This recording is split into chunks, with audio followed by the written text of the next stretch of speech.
Hello and welcome dear students. इस video में हम स्केलर्स एंड वेक्टर क्वांटिटीज के बारे में बात करने जा रहे हैं।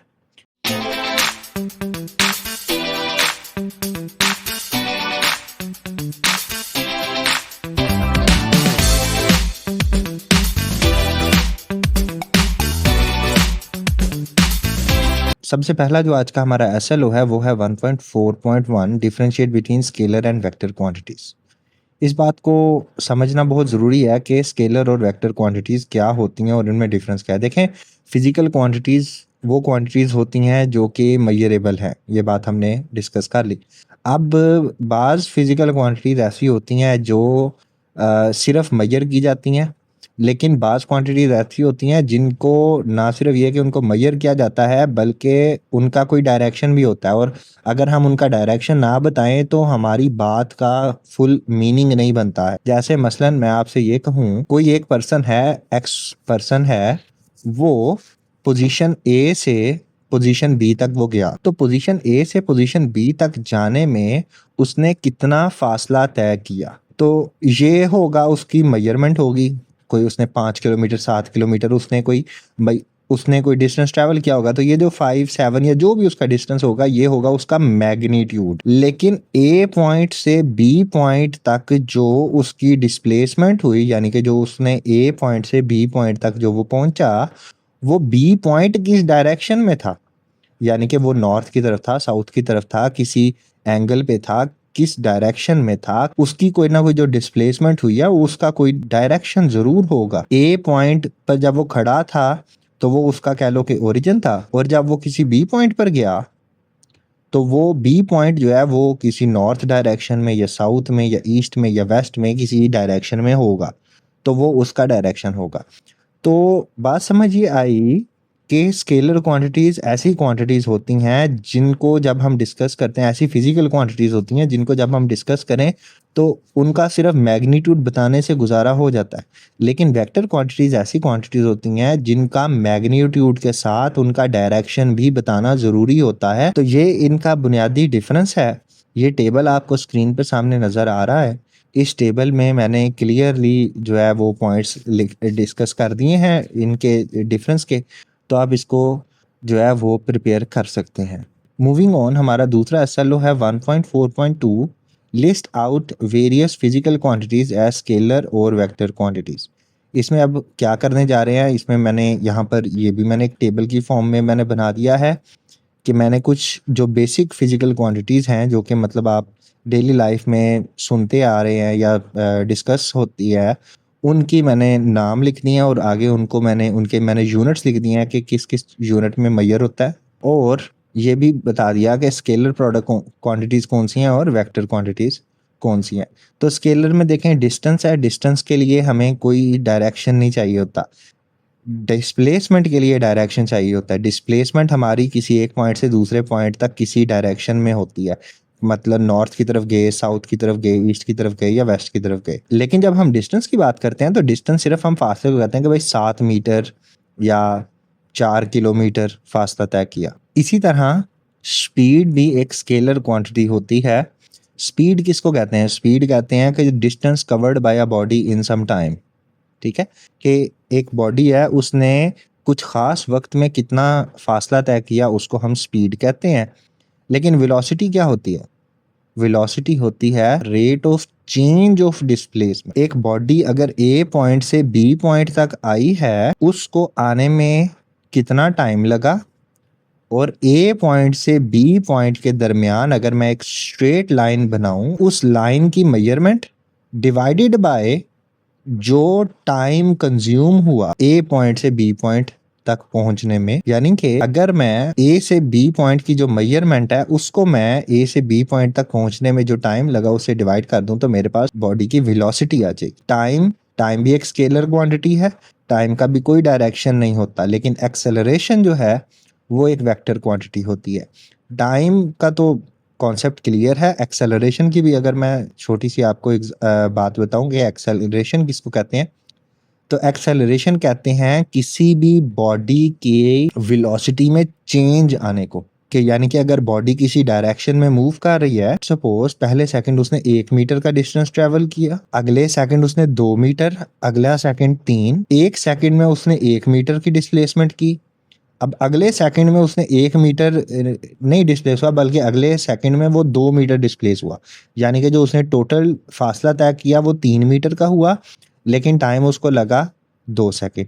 उसके बाद अगले सेकंड फिर वो 3 मीटर किया उसने, तो यानी कि हर 1 सेकंड बाद बॉडी जो है वो 1 मीटर का फासला पिछले 1 सेकंड की निस्बत 1 मीटर का फासला ज्यादा कर रही है। तो वो जो बॉडी हर 1 सेकंड में 1 मीटर का अपनी डिस्प्लेसमेंट इंक्रीज करती जा रही है, इस रेशियो को एक्सेलरेशन कहते हैं। तो अगर मैं बोलूं कि बॉडी की स्पीड, बॉडी क्या कर रही है, तो मैं बोलूंगा बॉडी जो है वो 1 मीटर पर स्क्वायर सेकंड के साथ एक्सेलरेट कर रही है।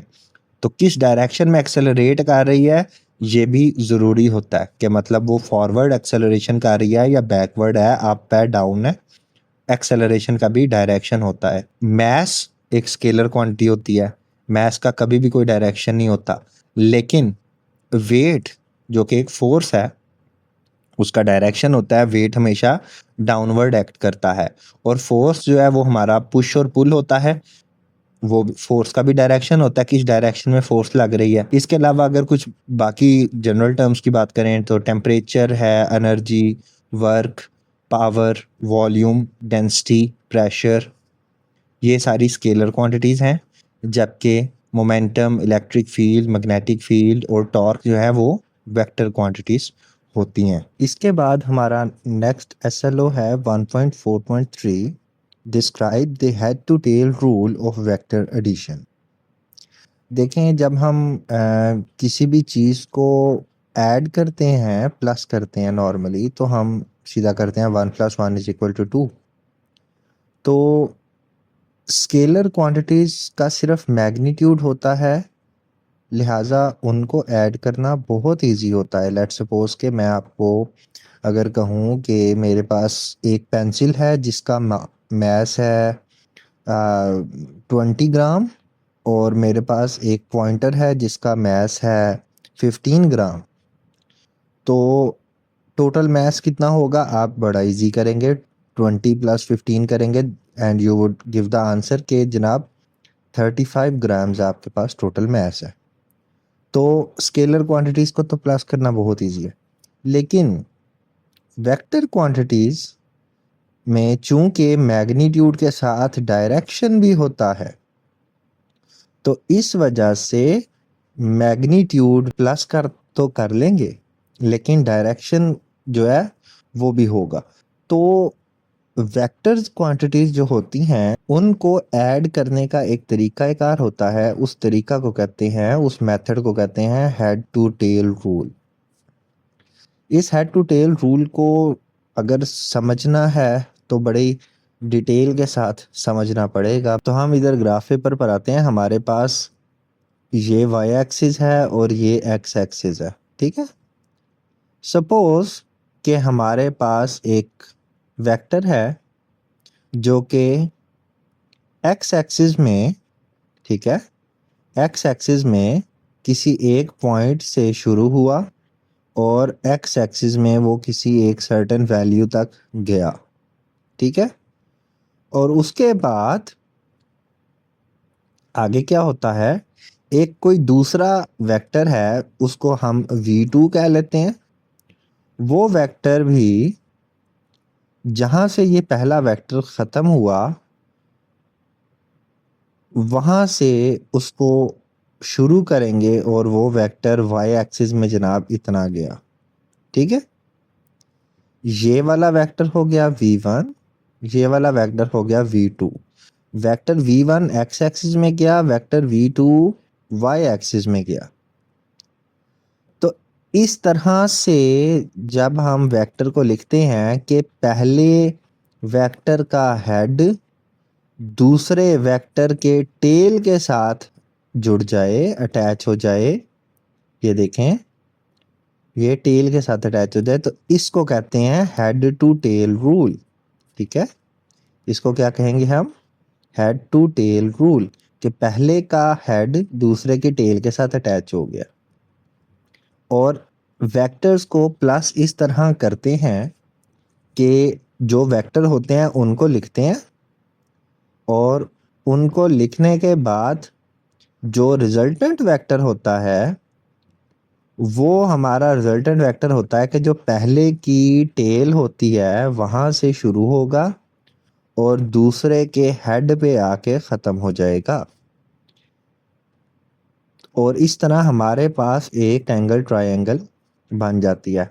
अब अगर मैं इसके नेमिंग कर लें तो हमारे लिए ज़रा थोड़ी आसानी हो जाएगी। यहाँ पे हम क्या लेते हैं कि ये पॉइंट ए है, ठीक है। इस पॉइंट को कह देते हैं कि ये पॉइंट बी है, और इस पॉइंट को कह देते हैं कि ये पॉइंट सी है, ठीक है। तो हमारे पास क्या आ गया है, हमारे पास 3 पॉइंट आ गए हैं ए, बी और सी, जिसमें बी के ऊपर एक राइट एंगल ट्रायंगल बन रही है 90 डिग्री के एंगल की वजह से।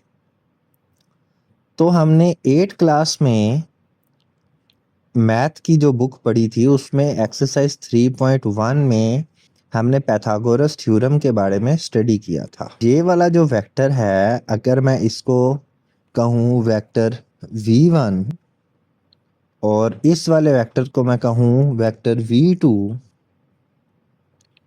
और ये वाला वेक्टर इसको मैं कोई एक रिजल्टेंट वेक्टर r कह देता हूँ। रिजल्टेंट वेक्टर कहते हैं ऐसे वेक्टर को जो दो वेक्टर्स के सम से बनता है, यानी कि दो वेक्टर्स को प्लस करके बनता है। तो देखें, ये हमारे पास बेस हो गई, ये हमारे पास परपेंडिकुलर हो गया, और ये मेरे पास क्या हो गई, हाइपोटेन्यूज हो गया। Base, perpendicular, hypotenuse. तो अब हमें पाइथागोरस थ्योरम आता है, तो हम जल्दी से इसको कैलकुलेट करते हैं। तो ये हमारा पाइथागोरस थ्योरम होता है, हाइपोटेन्यूज का square is equal to base square plus perpendicular square. तो यहाँ पर वैल्यूज पुट करते हैं। हाइपोटेन्यूज मेरे पास r है, तो r का square is equal to base है मेरे पास v1 स्क्वायर प्लस परपेंडिकुलर है v2 स्क्वायर। अगर मैं taking square root on both sides कर लूं तो r स्क्वायर से कट गया, तो मेरे पास जो भी रिजल्टेंट वेक्टर है r, ये वाला जो रिजल्टेंट वेक्टर है r, उसका मेरे पास मैग्नीट्यूड आ जाएगा स्क्वायर रूट ऑफ v1 का स्क्वायर प्लस v2 का square, and this is how we are going to find the magnitude of this resultant vector r।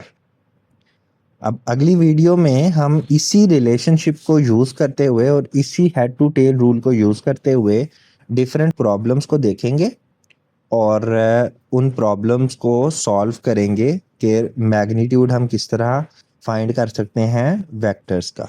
तो thank you so much for watching. अल्लाह हाफिज़।